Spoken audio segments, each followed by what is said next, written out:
Hey guys, I've decided to take the back road because it's too windy down by the beach.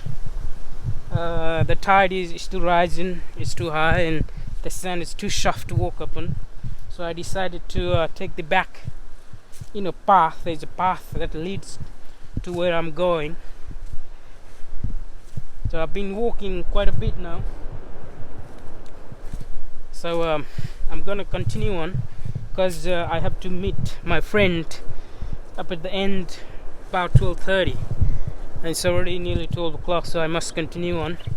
And as you can see, there's a sand here, sandy path, and these flannel flowers. Everywhere we go, there's flannel flowers, and they're soft to the touch, and apparently their roots are very gentle, so you cannot possibly uproot them and just transfer somewhere. They are where they belong.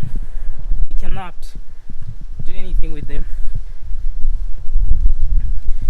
So there are lots of other flowers that I saw as I walked on the path here. And this is actually a road. It used to go down by the beach, but apparently they stopped it. Everybody wanted to just drive down, and it wasn't possible for everybody to go down.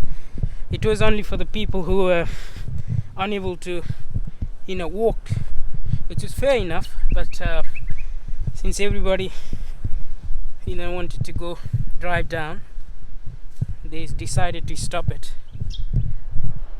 And there's a nice view over there. This old forest, as you can see. There's a lot of hills up there. It rained this morning, and I thought, I wouldn't be able to come for a walk today. But the wind blew the rain over the sea, and sun came out. So I took the opportunity. My friend is picking me up the other end. So I gotta continue on.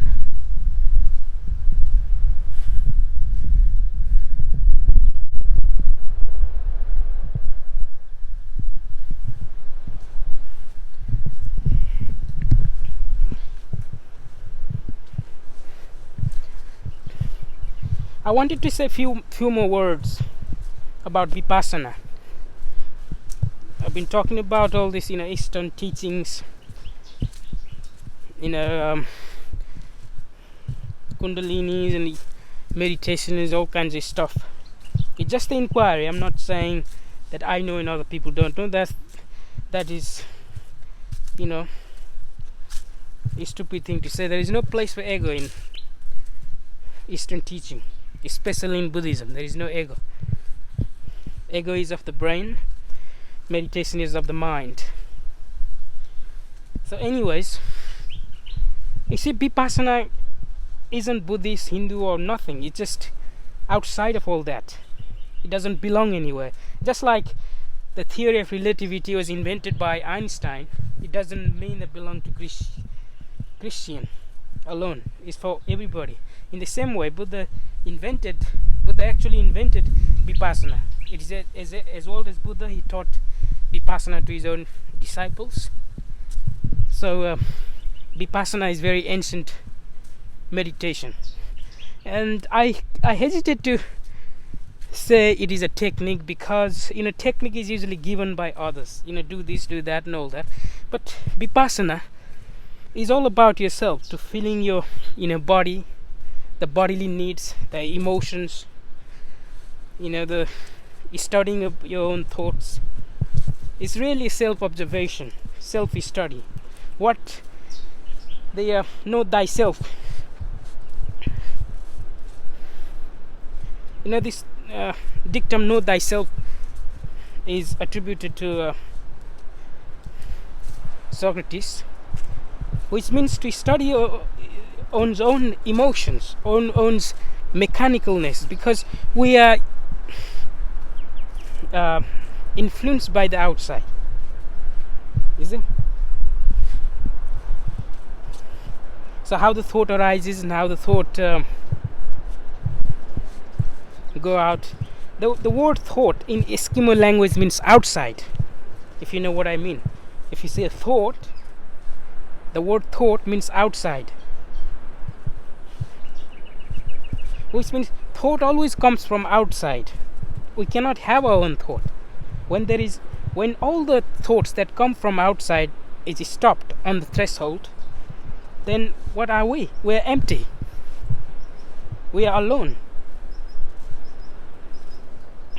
But most of the people, they try to stop this inflow of thought through force or violence. But Vipassana has no place for violence at all. Vipassana allows everything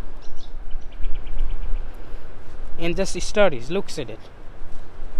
And if that very look, if it's honest, without any motive behind, just fades away. So all the thoughts have to bring it out in your hand and look at them, and this, as you look at it, it just withers away. Will never come back. Anger, frustration, sadness, loneliness, all these things, you can do it in yourself. So Vipassana is for everybody. Just like you see the flowers. Take a flower for instance. If you look at this flower here, these flannel flowers, it doesn't discriminate whether you are Buddhist, Hindu, Muslim, any belief, any dogma, any culture, black, white, brown, pink, whatever you are. The flower is the same to everybody, to everything. It equally shares its fragrance. It doesn't say, oh, you are Hindu, I won't share you, or you are black, so I won't share it to you. It doesn't say that. It just says its joy is to share. In the same way, Vipassana's joy is to share. When you have that, you would like to share, you'd like other people to have it as well. Because you see,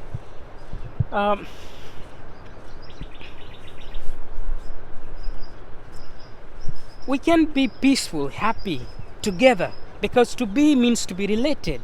We cannot exist alone, in loneliness, I should say. In loneliness, things just fall apart. So we have to learn to relate. To be related means to have life. So we can only be happy, joyous together. When we have this Vipassana in ourselves, then we distribute the subtle vibration that goes out. If you are happy, you can share that happiness to everybody. But if you have anger, all you can share is anger. If you have sadness, all you can share is your sadness. So you can only share other people what you have. So the important thing, Vipassana teaches you to be selfish in a way. The selfish means, in Sanskrit the word for selfish is swartha, which means meaning of your own, or self, worth, self-meaning. So means yourself, meaning, artha means meaning. So I think it's important to understand all these things. Vipassana means looking within yourself, to have that insight upon yourself. That's the meaning of the word Vipassana. And Vipassana, you just have to understand your body, your emotions, your thoughts, without any judgments, evaluation, comparison, without any motive whatsoever. Just looking, just being so totally with yourself. That's what Vipassana means. So one may just tell you how to do it, just do this and all that, but that's about it. You have to do it everything yourself. When you're walking, just walk. When you're looking, just look. and there is tremendous energy involved in it. You see, because we usually look at things partially, we don't look anything holistically. Therefore, when there is a partial looking, there is, in a way, violence. There is always division in partial looking, and that division itself is conflict. But if we look things holistically, you just look. There is no violence. There is no conflict. Just look. That very looking is Vipassana, the holistic looking, watching.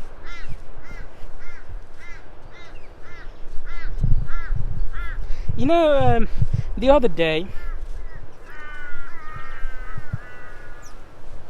I was going for a walk on the road, and 3 cars passed by.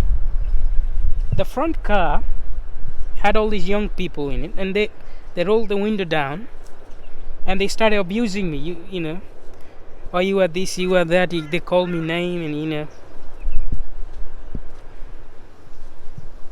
insulted me verbally. I waved and I was walking, and there's another car. It could have been their parents, older people. I waved and he smiled, and they gave me such a vulgar look and shook their shoulders before speeding away. And there was a man in the third car. He just sort of stopped and said, "Do you need help?" I'm simply walking. I've got my bag up, everything, and I'm just simply walking. And he just felt like I needed help. You see, that's not holistic look. That's a partial look. Because they're conditioned to think that if you're a man of color, you see, you are either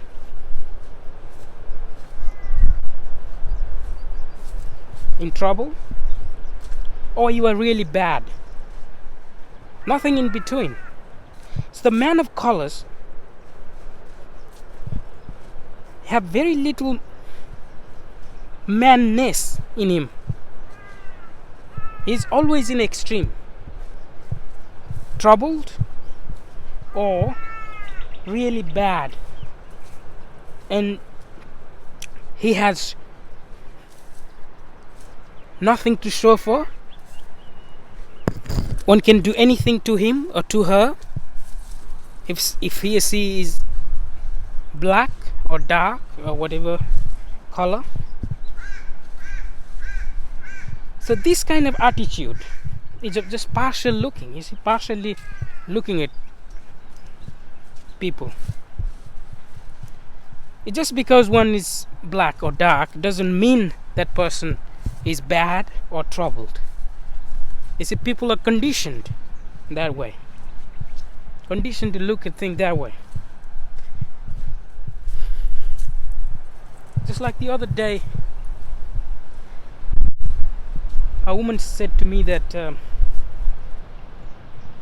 she really hates certain religious people. I wouldn't like to mention the religion. Really hates because that religion discriminates against male and female, divides, really violence, and so on and so forth. But that's not true. There's few people in every religion bad and good. How can one judge the whole religion, whole culture by few bad people? This is it's quite